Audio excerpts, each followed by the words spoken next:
Dober večer, cenjene gledalke, spoštovani gledalci.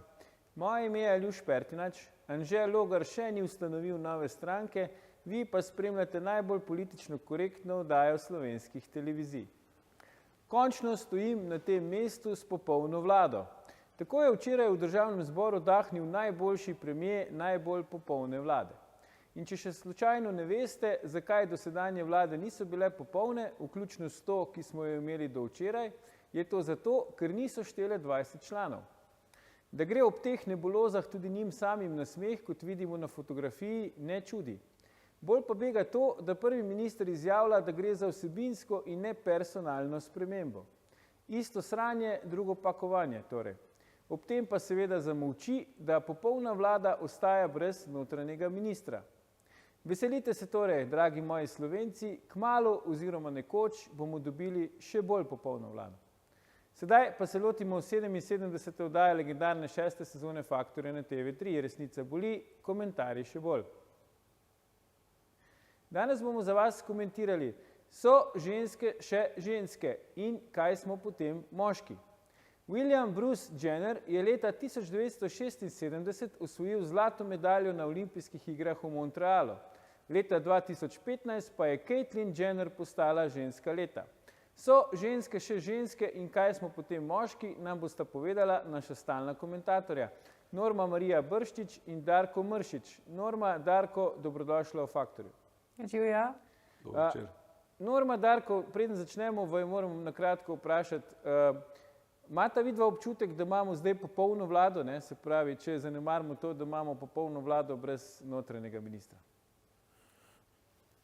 Ne, meni se ta vlada ne zdi popolna. Moram reči, da pa znajo zelo lepo govoriti. Če bodo pa kaj naredili pametnega, bomo še videli, ampak zaenkrat so mi poteze, ki so jih do zdaj povlekali, niso bile všeč. Razumem. Darko? Jaz tim dopuščam možnost, da bo vlada popolna. To se vseeno dokazuje nekako potem z dejanji. Mogoče so si s tem kupili spet tistih 100 dni miru, nepisanih, tako da bomo videli. No. Če oni tako pravijo, dajmo jim pustiti pa verjeti. Ok, dobro, verjeti treba, ja, tako prav želva, ki leži na hrbtu.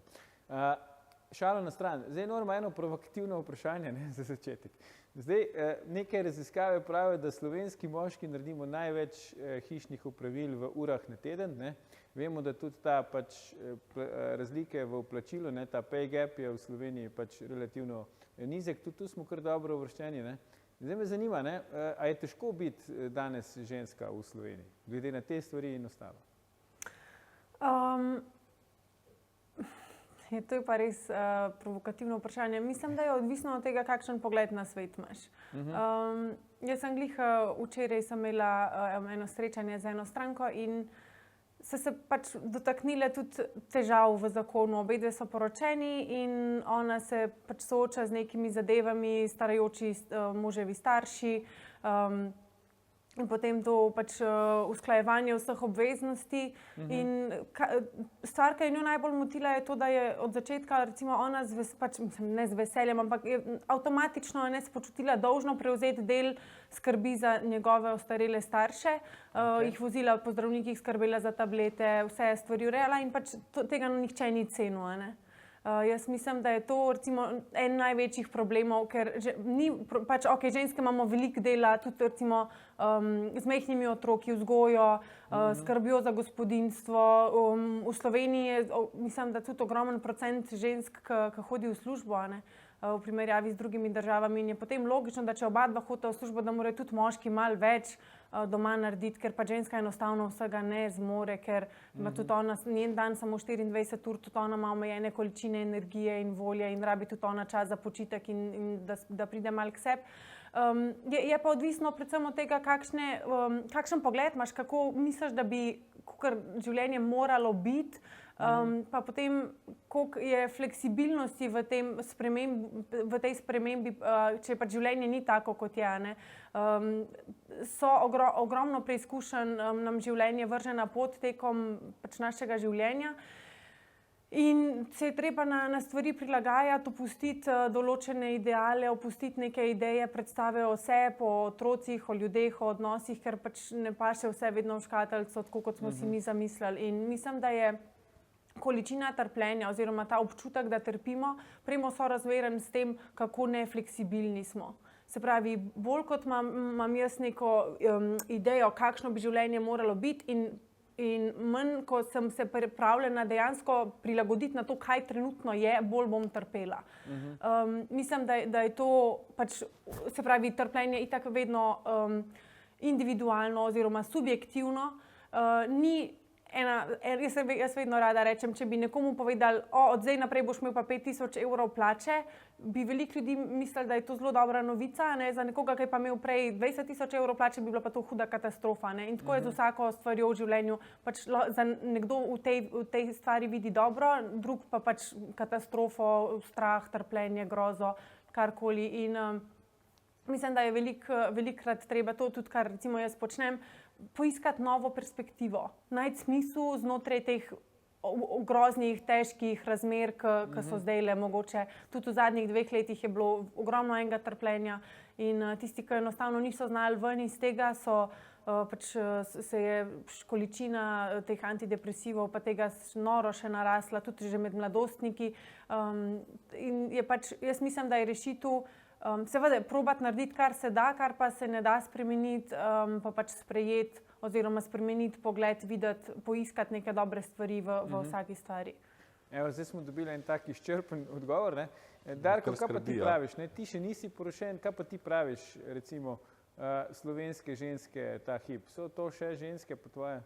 Zdaj ja, lih to je. Zdaj imava mogoče lih diametralno nasproten status z kolegico Normo, tako da mogoče... Ja, v redu kombinacija. Mogoče bi se kdo vprašal, kaj Darko tukaj dela danes. Ampak ja, zdaj, kar se žensk tiče na splošno, zdaj, kako si postavil vprašanje slovenskih žensk ali žensk v Sloveniji, kakorkoli, je predvsem čist razlika, mislim, in generacijska in razlika dojemanja sveta, nekih načel, ki jih slediš, nekih vrednostnih sistemov, v kateri verjameš, tako da jaz mislim, da v Sloveniji mogoče celo tako, ko v tem nekem političnem smislu govorimo o neki jedrni Evropi, danes v celi jedrni Evropi mogoče ravno v Sloveniji najbolje biti ženska.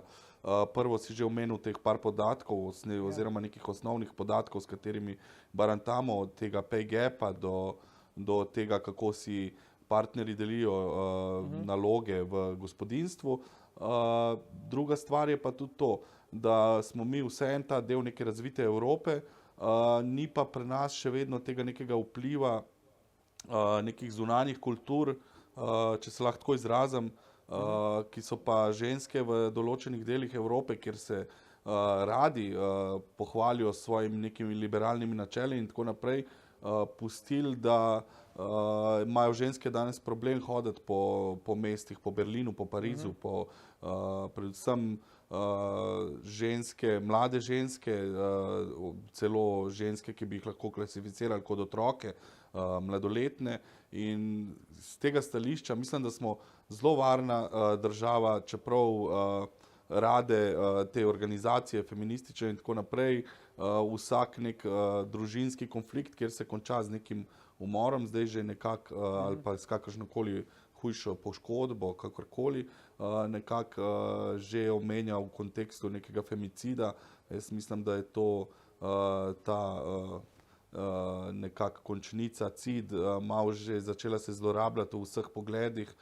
Ja, normalno, in sem vsekakor v temelju proti nasilju do žensk. Mislim, vsak človek se mora vprašati, konec koncev ženska je vsakega od nas je rodila ženska, ga je rodila mama. Vprašati se morajo tudi ljudje, kako je tisti, ki imajo hčerke, kako imajo sestre.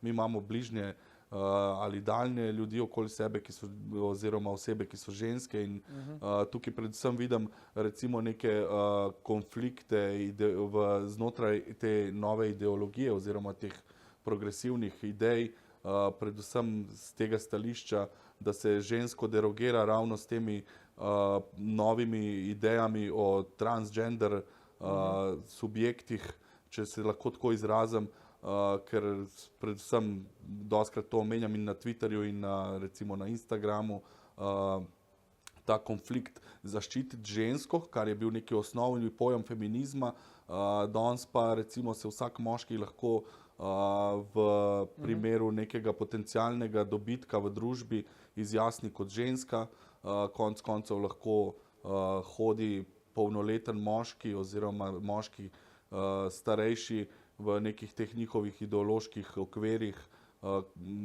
če se izjasni in se deklarira kot ženska, na stranišče žensko, kjer bojo vsi ti, ki se zastopajo te ideologije, recimo danes jutri poslali svojo 12-letno hčerko, pa bo srečala nekoga, ki je mogoče star toliko, kot jaz, pa ti, ki si deli z njo WC, ker se je on deklariral kot ženska.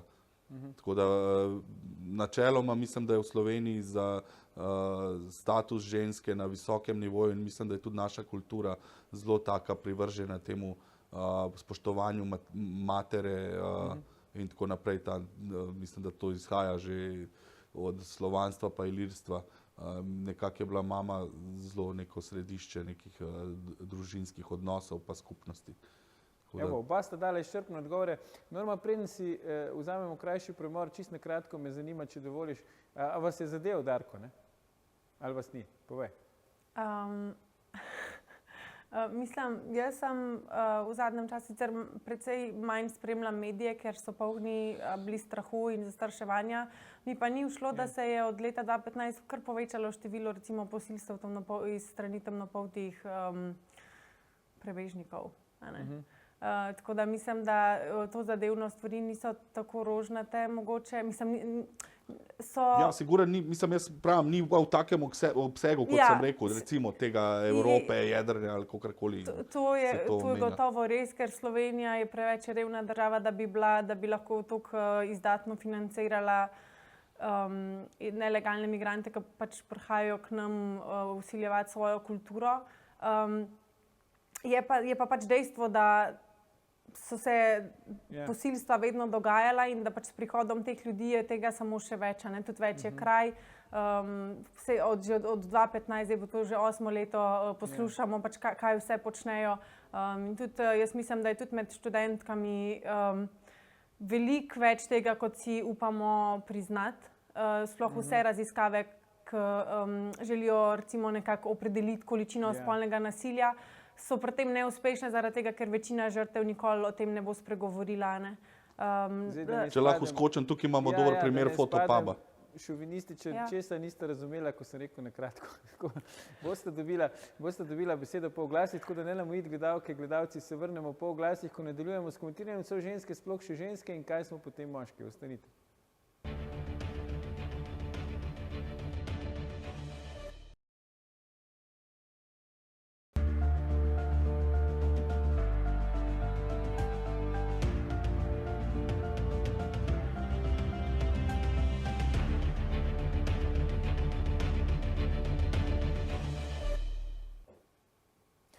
Dobrodošli nazaj. Z nami sta še vedno naša stalna komentatorja Norma Marija Brščič in Darko Mršič. Pogovarjamo pa se o tem, so ženske še ženske in kaj smo potem moški. Norma, Darko, v uvodu vdaje sta povedala nekaj zelo tehnih, se mi zdi pa lepih stvari o ženskah. Če zdaj mogoče obrnemo, pa najprej tebi damo besedo, Darko, kaj pa moški, ne? Kako bi ti rekel, smo mi moški še tisti tradicionalni moški, taki kot smo bili včasih, ali pa bi naj nekako bili, se pravi neki zaščitniki družine, tisti, ki hodimo, najprej smo hodili na lov, po pol v službo in tako naprej, se pravi neki pravi deci, ali se tudi tukaj stvari spreminjajo po tvoje?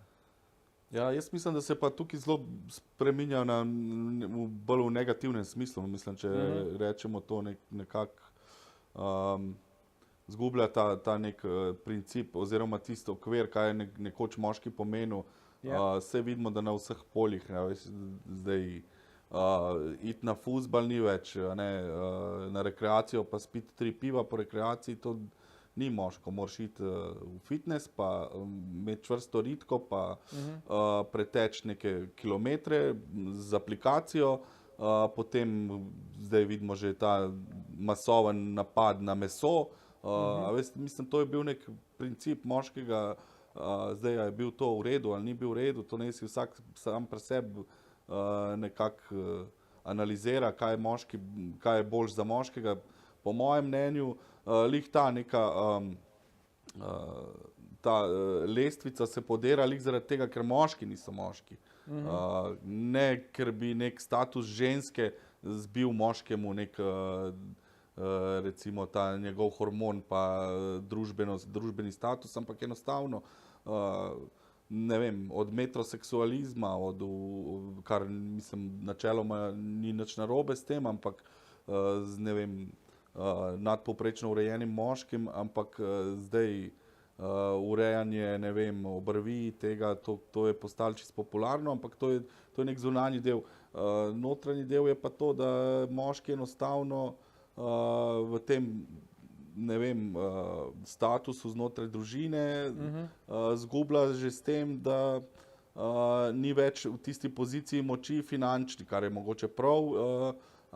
Včasih se je predvsem z tega stališča gledali, mislim, to je čisto antropološko, a ne, normalno, da ženska, tako kot je pred 1000 leti iskala sposobnega lovca, zdaj pač je neka ekonomska varnost tisto, kar privablja žensko, recimo, k potencialnemu snubcu ali očetu njenih otrok.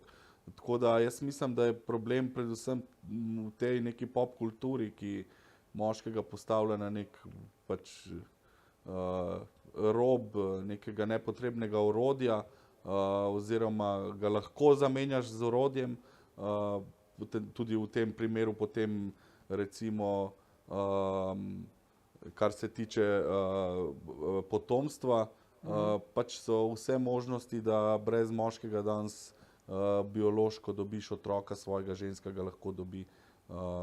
Tako da moški, mislim, to je pač mogoče nek proces družbeni, ki gre v to smer, ampak ki se bo prej ali slej mogel sesuti. Glejte, ko pride situacija vojne, kar imamo zdaj v Ukrajini, veste, je ta naša, predvsem evropska kultura, za razliko, če pogledamo teh, ki so bili prebežniki ali kakorkoli jih lahko imenujemo migranti, tam so ljudje bežali, pustili so dol otroke, žene, mame, očete, mladi, sposobni, vojaško sposobni so prihajali in še prihajajo v Slovenijo.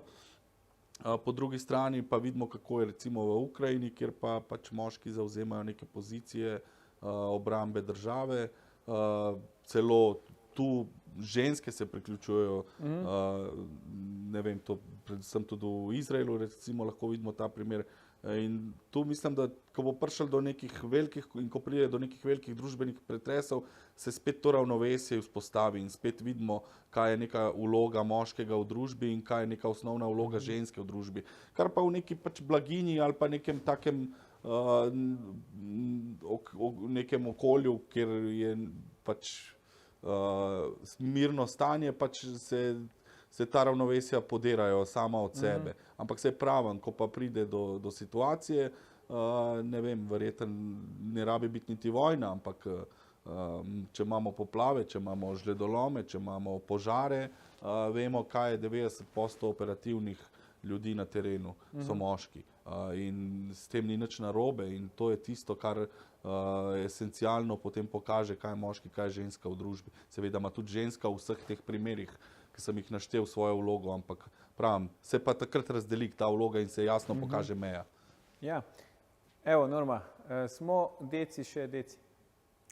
Ja, jaz mislim, tako, prej sem želela tudi to povedati, ne, ja, moški v Sloveniji največ pomagajo pri gospodinjskih opravilih, ampak... Ja, pa je, jaz ne vem, če je to res, to moraš ti povedati. Ja, jaz mislim, da je res. Kar se pogovarjam, so moški, ampak enostavno, ker drugače pač ne gre. Ženska je tudi utrujena, pride ob 4 iz službe, ona še kuha, lika, pere, pospravlja, otroke porihta, domače naloge naredi, se izmanjka časa. Ja, da se ne bi pritoževala, Darko, če bi bilo tako, ne? Ja, jaz mislim, da vseeno tudi ta opredeliti, kaj so gospodinjska opravila. Zdaj, če imaš ti doma ne vem, prenesti 3 žakle peletov po 25 kg, če moraš drva prenesti, če moraš drva napraviti, če moraš okoli bajteke narediti. Se tukaj da tudi deliti neke vloge, ampak načeloma so tudi to zame gospodinjska opravila.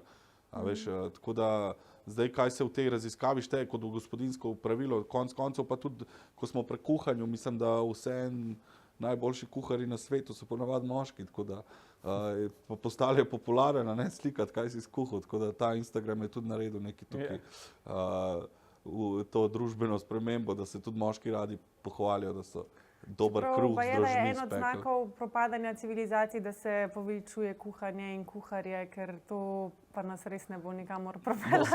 Se jaz pravim, da se to prej ali slej izravna, ko prije do situacije, ne. Čeprav To je vprašanje, kjera civilizacija je bila znana potem, da je dobro jedla, ki se je razvijala. Ampak vse je norma, ne? Če se vrnemo, sem te prej prekinil. Dejstvo je, da plača povprečnega moškega v Sloveniji ni dovolj, da bi preživela celo družino. Absolutno. In to je zelo žalostno, da moški sam finančno za svojo družino v večini primerov ne more poskrbeti. In mislim, da je to, pač seveda, kaj ima to za posledico, to, da ženske morajo hoditi v službo, kaj ima to za posledico, da morajo iti otroci v vrtec, da jih vzgajajo vzgojiteljice, da jih vzgaja država, da jih pumpajo z vsemi neumnostmi v vrtcu, da se v vrtcu, mislim, ker veliko se ukvarjam s tem, ker moj otrok naprimer ni v vrtcu in moram potem izven vrtca urediti in se dogovoriti za kakšna pač srečanja, ali je to tako random srečanje na igrišču, ali je pa to kaj dogovorjenega s kakšno drugo mamico. In mi je ena mamica prav povedala, a veš, Norma, da se prav vidi, da tvoj Leonard ne hodi v vrtec. Sem rekla, kako pa lahko to kar vidiš, a ne? Prvič ga je videla, ne vem, kako bi lahko to vedela, a hodi v vrtec ali ne. In je rekla, otroci v vrtcu so veliko bolj nasilni, ker jih pač je več otrok in se morajo bolj izboriti za svoje pač pravice. Tam je dobesedno neka taka vojno stanje lahko včasih, ker je premalo vzgojitelj, da bi vse tiste mičkane otročke obvladale in se morajo sami zase začeti že zelo, zelo zgodaj boriti in začnejo grist, praskati. Situacija konkretna, ker bila takrat, je bila, da sta pač in moj in njen otrok oba dva hotla eno igračko in ker tudi njen otrok ne hodi v vrtec, pač sam vsak držala in se pač jokala. Ni bilo pa nobenega porivanja, praskanja, grizenja, pač nič tega, ker Leonard se nima od nikjer naučiti takih Ampak ko pride otrok v situacijo, da bo mogel čez 10-15 let v osnovni šoli, v srednji šoli ali pa kasneje, ne vem, pri športu, v službi postavce zase, pa jaz mislim, da vseeno ta vzgoja, neka socializacija v vrtcih tukaj da nek pozitiven efekt otroku. Zdaj midva se ne rabava o tem strinjati, vem, da odkimavaš, ampak jaz mislim, da je zelo dobro otroka že v mladih letih postaviti v pozicijo, da se bo mogel boriti zase. Mogel izboriti, a gre za igračko ali pa kasneje, a gre za nek socialni status v družbi, v službi, v športnem klubu, kjerkoli bo deloval, ker če živiš v nekem svetu, kjer pač nisi prišel do nekih konfliktnih situacij, boš verjetno prvič, ko boš nekako postavljen pred take situacije, ostal nižji. Jaz se ne strinjam v tej poziciji, da vrtci karkoli slabo učijo. Mislim, kar se tega tiče, mislim, da je ta... LGBT prijazni vrtci, se ti zdi to v redu? Zdaj sva na to preskočila. Ti si začela s tem nekim, kako se otrok bori v vrtcu normalno. Mislim, iz te pozicije jaz lahko pravim, da je to zelo dobro in čim prej. In jaz mislim, da pa tudi recimo angažma v kolektivnih športih se zelo velikokrat vidi razlika med nekom, ki je karkoli imel neko dejavnost, ki je bila individualna, ali pa nekdo, ki je deloval znotraj kolektivnega športa ali pa kolektivnega, ne vem, tamburaškega orkestra, če lahko rečem tako. To ti bo vsak dober human resource manager rekel, ko boš prišel na razgovor, pa bo verjetno to razbral že iz CV-ja, da si aktiviran bil kjer je pomembno sodelovanje v kolektivu in to veliko pomeni kasneje v nekem življenju. Tako da z mojega stališča je to tako. No. Ni glih, ali to boš ti bolj vedel, Darko, ti, kot jaz, če nimaš otrok, ampak pri otroku, že ko ga imaš doma, je ogromno enih konfliktov. Rečeš mu, greva zamenjati pleničko, ker je polna. Ampak konflikt z mamo, pa konflikt z vrstniki je pa drugo. princip razmišljanja, ki ga moraš otroka naučiti, kako se ravna v konfliktu, se bo od mene bistveno boljšega naučil, kot pa od enih drugih dveletnikov. Ja, Ker tem pač bo rekel, nimajo... ja, mami, tam bo pa rekel, ja, sošolec, ok, udar me, ne vem, ne, jaz si tako predstavljam, to so osnove neke. Ne, ti pač kot roditelj, ki si dolžan poskrbeti za dobrobit svojega otroka, je tvoja naloga, da otroka naučiš reševati konflikte. In sorry, meni to, da ti hočeš igračko in greš tja in jo izpulaš in da brcneš unga, ki ima zdaj to igračko, ki jo ti hočeš imeti, to zame ni zrel način reševanja konfliktov. Razmišljaš iz pozicije tega, ki hoče igračko, kaj pa iz pozicije unga, ki je bil brcnjen? Jaz bolj iz tega razmišljam. Jaz mislim, da je to slab način pridobivanja reševanja ta, ki je brcnjen, konfliktov. se mora postaviti v obrambo svoje pozicije. Mislim, Lahko se postavi v obrambo, mislim. potem, ko bo razumel, kaj se sploh dogaja. Okay. Zdaj je pač, če bo v vrtcu in bo tam en večji in močnejši otrok, bo on avtomatično vedno izgubil. Ker je pač močnejši in v vrtcu velja zakon močnejšega, ne velja zakon bolj zrelega, bolj modrega, bolj izkušenega, bolj pripravljenega na neke pametne rešitve, ampak velja enostavno brute force, zakon močnejšega. Jaz sem močnejši, jaz hočem to, jaz bom to dobil, ker sem pač močnejši. In v življenju pa to tako ne funkcionira. Tudi danes, če dva moška hočeta eno žensko, pač to, da se stepeta, je bolj redko, sicer se še vedno kdaj zgodi, ampak so pač danes drugi načini reševanja konfliktov. Zdaj, če tebi nekdo ukrade službo, gresta oba na razgovor, on dobi službo, ti je ne dobiš, a ga boš premlatil, ker je on dobil. Pač to bi v vrtcu naredil, a ne? Probamo tle počas... To je karikiranje, to mlačenje pa pretepanje. To je pač karikiranje, z katerega izhaja... Ne, to je dejstvo, to v vrtcu počnejo. Jaz mislim, da sta obe izkušnji pač sta koristni, ne? Gotovo si noben ne želi, da bi bil otroc pač žrtve ful nasilja. Sigurno je pa verjetno do tega prej pride ali pa bolj pogosto pride, če so v družbi z vrstniki, kot pa če so manj v družbi z vrstniki. Ampak predlagam, da gremo še malo naprej, no. Zdaj, nekako se pogovarjamo ves čas v spolih, ne, v bistvu v obeh spolih. Zdaj vemo, ne, to zdaj vprašanje, koliko je teh spolov. Ampak Švicari so recimo pred kratkim o tem odločili na referendumu in so uzakonili, da saj v Švici, ne, zdaj je to dobro ali slabo, bom se navezal na to, kar je Darko prej rekel, naj si vsak sam odgovori pri sebi, ampak v Švici so se odločili, da spola ostajata dva, moški pa ženski, tako kot smo bili mi recimo navajeni celo svoje življenje in koliko so nas učili, da je ves čas bilo tako, ne. Zdaj me zanima vajino mnenje, Norma, Darko, ne? Kaj vi pravite na ta švicarski referendum? Se vam zdi to potrebno, da se na referendumu, vemo, da imajo pač oni tak sistem, ampak vendarle, da se na referendumu odloča o tem, koliko je spolov in kaj pravite na to njihovo odločitev, da sta spola dva, moški in ženski? Zame se zdi to prav praznik zdrave pameti.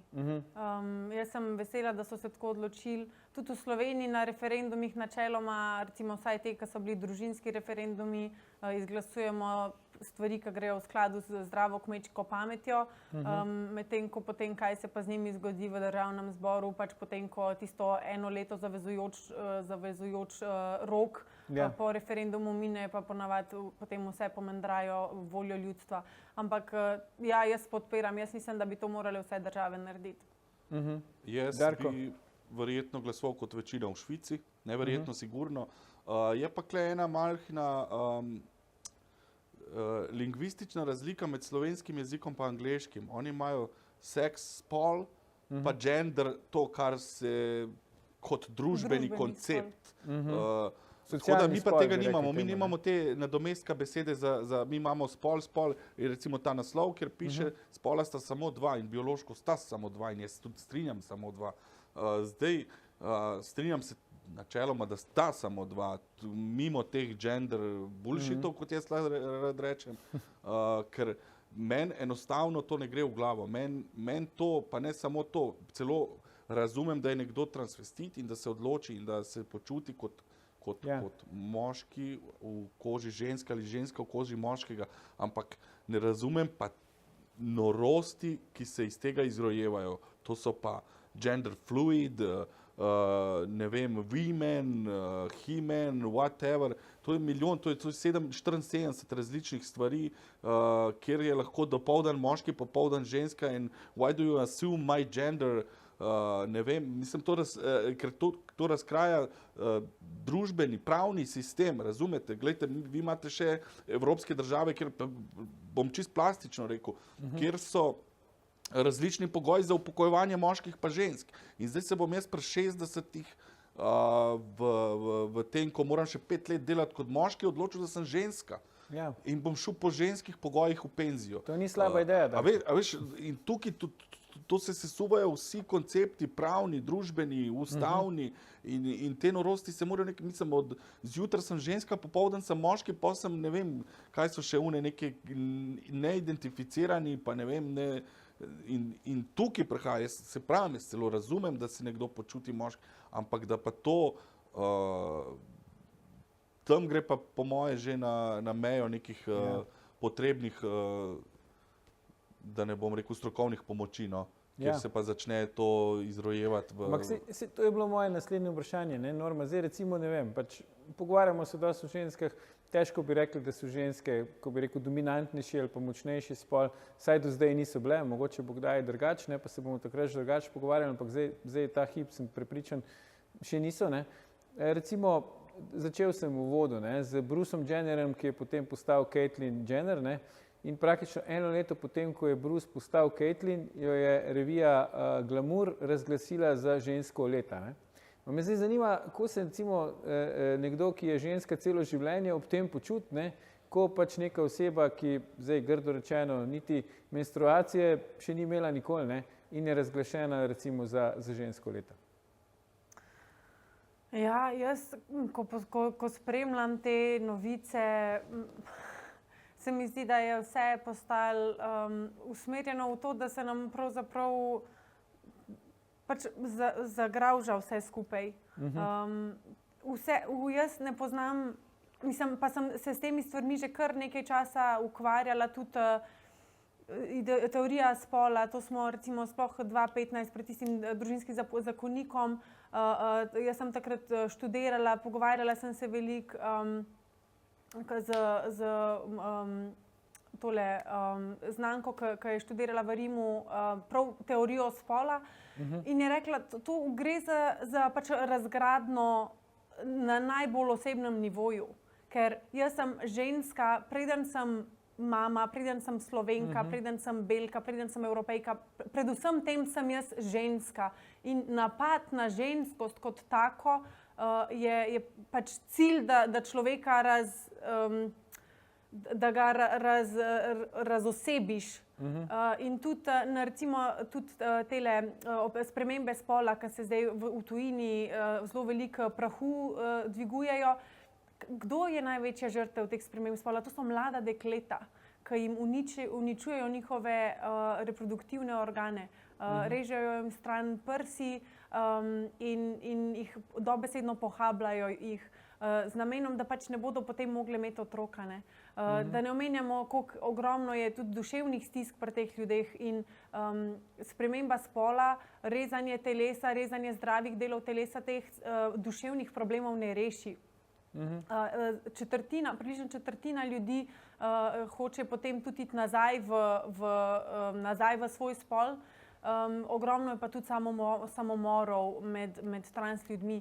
In vzrok za samomore med trans ljudmi ni to, da bi mi kot družba bili preveč nestrpni do njih, ampak to, da imajo oni že v štartu težave z sami sabo, z nesprejemanjem svojega telesa, svojega videza in mislijo, da se to lahko s popravki od zunaj reši.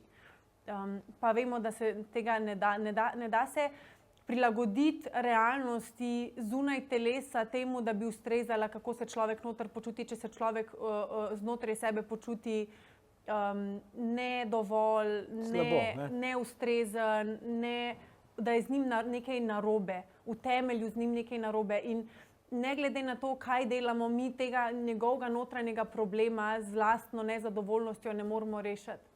To je meni všeč, kar je Norma zdaj rekla, predvsem zato, ker mislim, da se te ljudi, ki se tako počutijo, politika, ta ideologija zlorablja te ljudi in to njihovo stisko zlorablja. Jaz verjamem, da 99% ljudi, teh progresivcev, liberalcev, ki zagovarjajo to, verjamejo, da je to totalen bullshit. Enostavno, to je nemogoče. Pač, take zgodbe, pravimo, teh gender fluid, pa teh oseb, ki to To vsi vemo, da nekaj ni v redu s tem. In se zlorablja, jaz predvsem zato mislim, ker smo prišli, družba je prišla na nek nivo, kjer smo istospolnim dali pravice in zagovarjam popolnoma. Zdaj pa vse te strukture NGO-jev rabijo novo nepravičnost, novo neenakost in se konstantno išče zdaj imamo pa neenakost med 74 spoli. Kaj bo naslednje? Ne vem, imamo neenakost med živalmi, pa bomo, ne vem, pa bomo šli na pot legalizacije zoofilije, pa bomo šli na pot legalizacije pedofilije. Nek se pač mora to končati. In jaz mislim, da je to totalno izrabljanje teh ljudi za konstantno iskanje nekih neenakosti v družbi, ki jih imamo pa na drugih področjih, predvsem socialnih, toliko velik, da bi se mogli prvo postaviti in predvsem te socialisti, socialdemokratske stranke, vrniti se tisti svoji esenci, prvo poskrbimo za to, da so naši ljudje, da so delovni ljudje enaki v smislu dostopa do šolstva, zdravstva in teh osnovnih stvari, pa pejmo recimo te neke ideološke konstrukte, če se bojo sploh takrat še te eksperimente praviš, ne? Eksperimente dejansko, ja. Zdaj, Norma, Darko, pred koncu vdaje gremo, ampak še zadnje mogoče tako vprašanje. A sta vidva za to, da bi se čist izenačila spola, se pravi, ne vem, glede vsega, ne? Zdaj, če karikiram, ti si danes parkrat omenil šport, Darko, da bi recimo imeli pač ne recimo ločeno ligo za ženske pa za moške v enem športu, ampak da bi imeli eno ligo, kjer bi igrali moški in ženske. Mislite, da bi to prineslo rešitev, če bi vse stvari za oba spola izenačili? Poglejva se zdajle v kamero. Poglej se tudi polovica moških. Poglej v kamero mojo pa njeno glavo. No, mislim, da je že kle osnova. Zdaj bamo. Mi imamo pač neke predispozicije telesne so jasno narejene, pride od odstopanj, mogoče kakšna ženska višji zraste, pa se je definira, ampak to so odstopanja.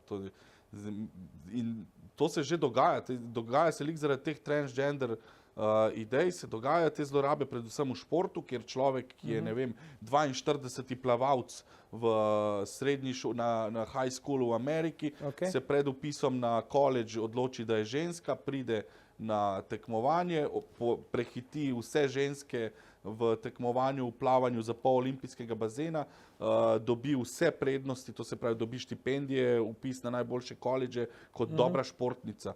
Še včeraj je bil pa moški in je bil podpovprečen plavalc.